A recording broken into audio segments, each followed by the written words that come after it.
Hi, my name is Chuck Devlin, and I'm currently a candidate for my master's degree in education technology.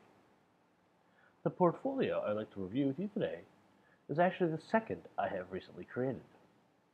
The first, shown here, was developed about 2 years ago as I wanted to create a digital portfolio to share with my potential employers.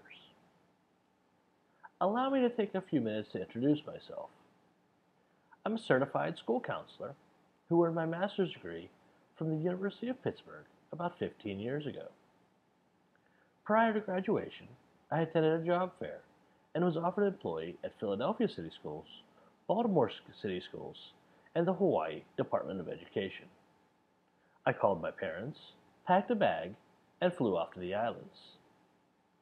Several years later, missing the changing seasons, I returned to the East Coast with a lovely Filipino wife and our daughter. We moved up and down the East Coast looking for the perfect place to call home, and I worked as a school counselor in a half a dozen schools, some brick and mortar, some virtual. You can learn more about them by clicking here. But for now, let's focus on what I've done since I enrolled at Carolina. When we open my portfolio, you can see that I've organized tabs for goals, artifacts, CV, and my reflection of the program. Regarding my goals, honestly, my biggest goal right now is finding meaningful employment. I need to continue to focus on my basic needs of food, clothing, and shelter. Once that need is met, it will be far easier for me to focus on other long-term goals. I've attached my vitae for your review. It highlights my 7 years as a counselor in brick and mortar schools, then 7 in a virtual setting. One of the virtual schools encountered funding issues, which led to its needing to close, prompting me to return to college to add more tools to my tool chest. Some of those tools can be found by reviewing my artifacts located here. While enrolled in the program, I became proficient in many Web 2.0 applications and learned about curriculum development. Allow me to highlight that for you now. The first artifact I would like to show you meets the first standard of the AECT, and that is content knowledge. I need to have knowledge of various computer applications to produce this product.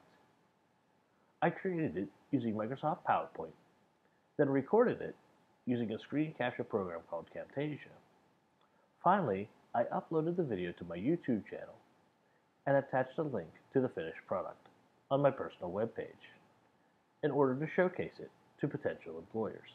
The second standard focuses on content pedagogy. I had a fantastic experience learning about content during my internship at the Center for Teaching Excellence at the University of South Carolina.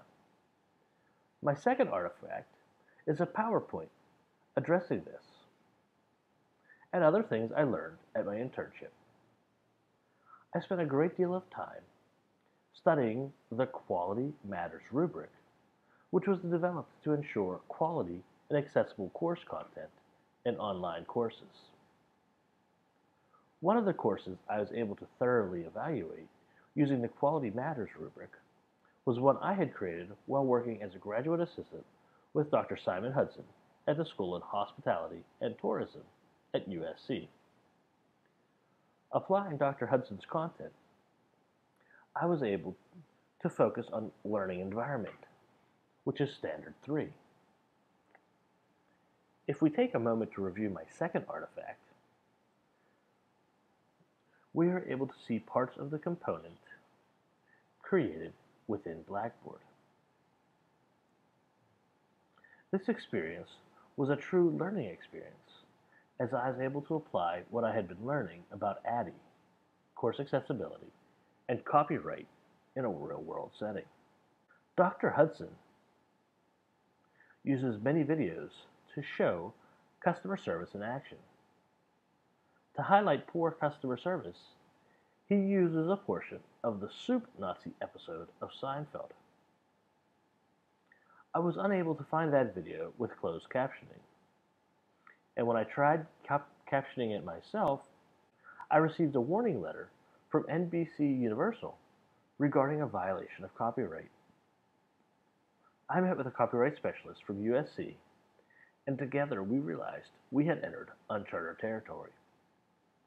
It is incredibly hard to add captioning to media you did not create on YouTube, making accessibility an issue to be further studied. We advised our students to contact the Student Services Office if they had issues with the audio of the video. I encourage you to review the rest of my portfolio in order to see additional samples of my work. While enrolled in the program, I have learned a great deal. Some of it is summarized on my Reflections page. My Reflections page closes with an anecdote, which I feel is a true testament of all I learned while enrolled in this program. 2 years ago, I didn't know what a Web 2.0 tool was.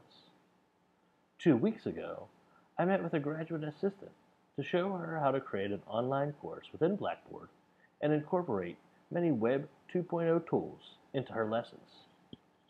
I provided her with a sample rubric to follow to ensure she complied with the Quality Matters recommendations.